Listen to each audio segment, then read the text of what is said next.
नमस्कार मित्र आणि मैत्रिणींनो, आजच्या कथेचं नाव आहे सून रात्रंदिवस छळ करायची, मुलगा गप्प बसायचा.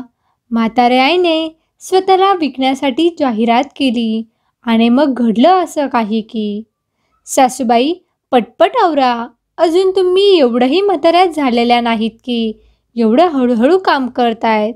तुमच्यापेक्षा चांगलं काम तर माझ्या मैत्रिणीची सासू करते. तुमचा मला काहीच फायदा नाहीये. कधी कधी वाटतं तुम्हाला वृद्धाश्रमात सोडून यावं, परंतु तुमचा मुलगा ऐकत नाही ना. तुम्हाला ठेवलं इथे माझ्या डोक्यावर मिरे वाटायला. या शब्दात मनीषा तिच्या सासूबाईचा अपमान करत होती आणि तिला लवकर लवकर काम करायला सांगत होती.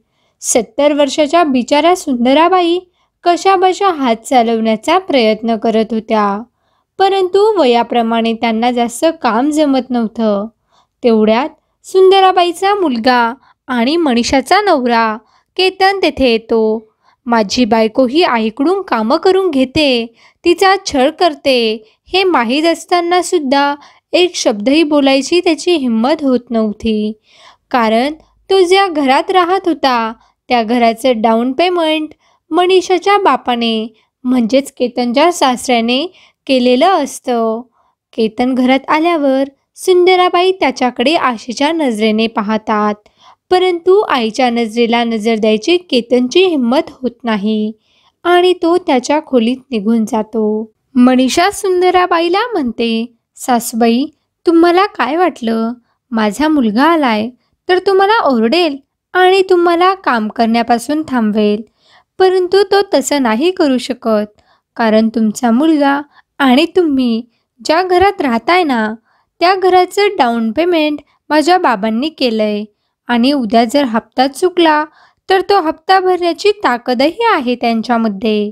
त्यामुळे तुमच्या मुलाची माझ्यासमोर एक शब्द बोलायची हिंमत नाही. हे ऐकून सुंदराबाईच्या डोळ्यात पाणी येतं. ही रोजचीच कहाणी आहे, त्यामुळे त्यांना ही सवय झालेली असते. परंतु तरीही आपली ही लाचारी पाहून त्यांना खूप वाईट वाटतं. सकाळची सगळी कामं आवरून सुंदराबाई रोज दुपारी सोसायटीच्या गार्डनमध्ये येऊन बसायच्या. तेथे त्यांच्यासारख्या अनेक बायकाही येऊन बसायच्या. प्रत्येकीची गोष्ट सारखीच होती. क्वचितच अशी एखादी म्हातारी बाई होती जिची सून आणि मुलगा तिला आधार द्यायचे, चांगलं वागवायचे. या बायकांमधील एक बाई म्हणते, कधी कधी तर मला वाटतं हे घरदार सोडून पळून जावं कुठेतरी, या लोकांचा त्रास सहन करण्यापेक्षा ते बरं. तर दुसरी बाई म्हणते, यापेक्षा कोणीतरी आपल्याला विकत घ्यावं, कमीत कमी त्या घरी आपण जे काम करू त्याचे पैसे तरी मिळतील. येथे स्वतःच्याच घरात सुनं मुलांसाठी मोलकरीण म्हणून काम करणं, त्यांचा छळ सहन करणं हे खूप वाईट असतं. हे ऐकून सुंदराबाईंना एक कल्पना सुचते आणि त्या विचारतात, मीही असंच केलं तर, स्वतःला विकलं तर बरं होईल. तसंही माझ्या मुलाला माझा काही फायदा झाला नाही. जर त्याने मला विकलं आणि त्यातून काही पैसे मिळाले तर तो सूनबाईच्या वडिलांचं कर्ज फेडू शकतो. आता मी काम करते, परंतु तेथे माझा छळ केला जातो, अपमान केला जातो. जो मला विकत घेईल त्याला मी विनंती करेल की माझ्याकडून सगळी कामं करून घे, पण मला आदर दे, मला एक माणूस म्हणून वागव. सुंदराबाईचा विचार पक्का होतो आणि त्याच दिवशी सोसायटीतील एका मुलाच्या मदतीने स्वतःला विकण्याची जाहिरात करतात आणि संपूर्ण सोसायटीमध्ये आणि आजूबाजूलाही जाहिरात लावतात. त्यात लिहिलेलं असतं की, मी सुंदराबाई स्वतःला विकू इच्छिते. मी तुमच्या घरी सगळी कामं करेल, फक्त माझी सुनबाई जसा माझा छळ करते तसा तुम्ही करायला नको. मी काम करेल, पण मला आदर द्या आणि एक माणूस म्हणून वागवा. सुंदराबाईची ही जाहिरात सगळीकडे प्रदर्शित होते आणि ती वाचून सगळ्यांनाच मोठा धक्का बसतो. संपूर्ण सोसायटीमध्ये याच गोष्टीची चर्चा असते की एक म्हातारी बाई स्वतःला विकते. ही गोष्ट जेव्हा केतन आणि मनीषाला समजते तेव्हा हे दोघंही सुंदराबाईवर खूप चिडतात. केतन सुंदराबाईंना म्हणतो, आई तुला वेड वगैरे लागलंय की काय? अशी जाहिरात कोणी करतं का? तेव्हा सुंदराबाई म्हणते, केतन, जेव्हा तुझी बायको माझा छळ करते तेव्हा तर एक शब्दही बोलायची तुझी हिंमत होत नाही. त्यामुळे आत्ताही गप्प बस आणि काही बोलू नको. तर मनीषा म्हणते, सासूबाई, तुमच्यामुळे आम्हाला संपूर्ण सोसायटीसमोर मान खाली घालावी लागेल. कोठे तोंड दाखवायला जागा नाही उरली. सुंदराबाई तिला उत्तर देते, मग माणसाने अशी काम करूच नये की ज्यामुळे तोंड दाखवायला जागा राहणार नाही. हे ऐकून मनीषाला मोठा धक्काच बसतो आणि ती म्हणते, तुम्हाला तर खूपच बोलता यायला लागलंय. कालपर्यंत तर गप्पच बसायच्या आणि आज काय झालंय? सुंदराबाई म्हणतात, कारण आता मी इथे नाही राहणार. मला नक्कीच कोणीतरी विकत घेईल आणि मी तिकडे राहायला जाईल. त्यामुळे मला तुमची आणि तुमच्या या घराची गरज नाही. मनीषा चिडून म्हणते, असं आहे का? तुम्हाला माझ्या आणि माझ्या घराची गरज नाहीये ना? मग कुणीतरी तुम्हाला विकत घेईल. त्याआधीच घराबाहेर निघा. असं म्हणून ती चक्क सुंदराबाईचा हात पकडते आणि त्यांना घराबाहेर ढकलवून देते. सुंदराबाई घराबाहेर जाऊन पडणार. इतक्यात त्याच बिल्डिंगमध्ये राहणारा धर्मेश तेथे पोहोचतो. त्याचबरोबर त्याची बायको नित्यश्रीही असते. मनीषा तिच्या सासूबरोबर अशी वागली हे पाहून या दोघांनाही खूप राग येतो आणि नित्यश्री चिडून म्हणते, मनीषा, तुला लाज नाही का वाटत? तुझ्या सासूबाई आहेत त्या आईच्या जागेवर आहेत आणि त्यांना असं ढकलतेस का? मनीषा म्हणते, तुला बरं आज यांचा पुळका आलाय. या म्हाताऱ्या बाईला मी माझ्या घरात ठेवते, तिला पोसते. तुला काय जातंय बोलायला? एवढाच पुळका आला असेल तर मग तुझ्या घरी घेऊन जा ना तिला. धर्मेश म्हणतो, त्यासाठीच आलोय आम्ही. त्यांची जाहिरात पाहिली आम्ही. त्यांनी स्वतःला विकायचं आणि आम्ही त्यासाठीच आलो आहोत. हे ऐकून केतन आणि मनीषाला मोठा धक्काच बसतो. तर सुंदराबाई धर्मेशकडे आशेच्या नजरेने पाहू लागतात.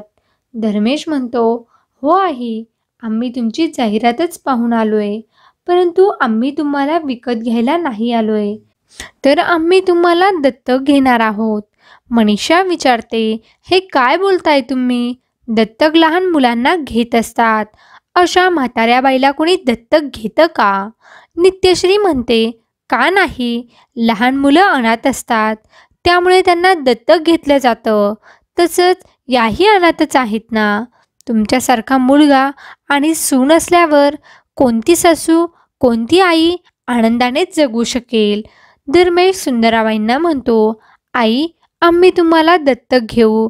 आजपासून तुम्ही आमच्या घरी राहायचं, आमची आई बनून.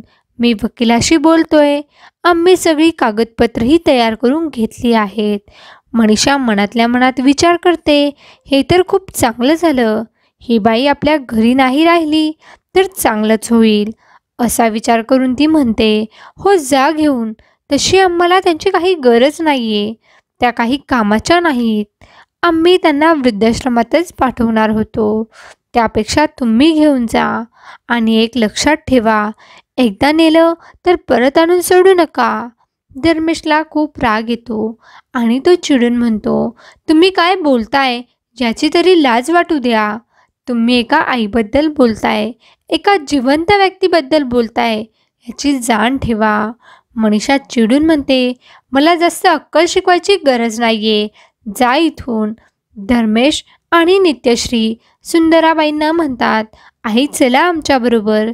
सुंदराबाईच्या डोळ्यात पाणी आलेलं असतं आणि त्या विचारतात, खरंच तू मला दत्तक घेणार आहेस का? तुझ्या घरी घेऊन जाणार आहेस का? धर्मेश म्हणतो, हो आई, चला आमच्या घरी. असं म्हणून हे दोघं जण सुंदराबाईंना आपल्या घरी घेऊन जातात. सुंदराबाईंना घरी आलेलं पाहून धर्मेश आणि नित्यश्रीची मुलं प्रथम आणि प्राची हे दोघे खूप खुश होतात आणि आजी आली असं म्हणून त्यांना घट्ट मिठी मारतात. सुंदराबाईंनाही खूप आनंद होतो. खूप वर्षानंतर त्यांना असं प्रेम मिळालेलं असतं. सुंदराबाई काही क्षण निवांत बसतात आणि त्यानंतर धर्मेशला विचारतात, तुम्ही मला दत्तक का घेतलं? धर्मेश सांगतो, आई, मी आणि माझी बायको नित्यश्री आम्ही दोघेही अनाथ आहोत. आम्हाला जेव्हापासून कळतंय तेव्हापासून आम्ही दोघे एका अनाथाश्रमात राहायचो. आमचे आई वडील, नातेवाईक कोण आहेत ते आम्हाला काहीही माहीत नाही. त्यामुळे आम्हाला आईबापाची माया कधी भेटलीच नाही. नित्यश्री म्हणते, आई, अनाथ आश्रमातच आमचं जमलं आणि आम्ही दोघांनी लग्न केलं. पुढे जाऊन आम्हालाही 2 मुलंही झालीत. परंतु आम्ही दोघंच अनाथ असल्यामुळे त्यांनाही आजी आजोबाचा सहवास कधी मिळालाच नाही. जेव्हा आम्ही सोसायटीच्या गार्डनमध्ये या दोघांना खेळायला घेऊन जायचो तेव्हा इतरांच्या आजोबांना पाहून ते विचारतात, आई बाबा, आजी आजोबा कसे असतात, आम्हाला का नाहीये? तेव्हा आम्ही नेहमी तुमच्याकडे बोट दाखवून त्यांना म्हणायचो, आजी तशी असते. तुम्ही काय काय सहन करता हे सगळं आम्हाला माहीत होतं आणि आम्हाला त्याचं वाईटही वाटायचं. धर्मेश म्हणतो, आणि जेव्हा आज सकाळी आम्ही तुमची ही जाहिरात पाहिली तेव्हा आम्हाला वाटलं हीच योग्य संधी आहे आणि आम्ही तुम्हाला दत्तक घेण्याचा निर्णय घेतला. आई, आता तुम्ही आमच्याबरोबरच राहायचं. आम्हाला सोडून कुठेही जायचं नाही. आम्हा दोघांना आईचं प्रेम द्यायचं आणि आमच्या मुलांना आजीचं प्रेम द्यायचं. सुंदराबाईच्या दोन्ही डोळ्यातून अश्रूंच्या धारा वाहू लागतात.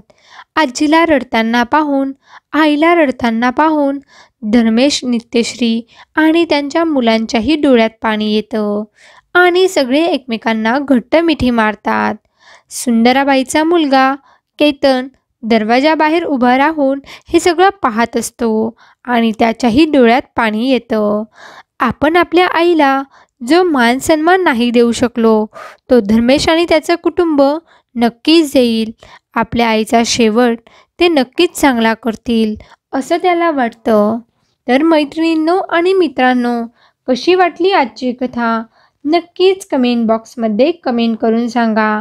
आणि अशाच नवीन नवीन व्हिडिओसाठी आमच्या व्हिडिओला लाईक करा, शेअर करा आणि चॅनलला सबस्क्राईब करायला विसरू नका. धन्यवाद.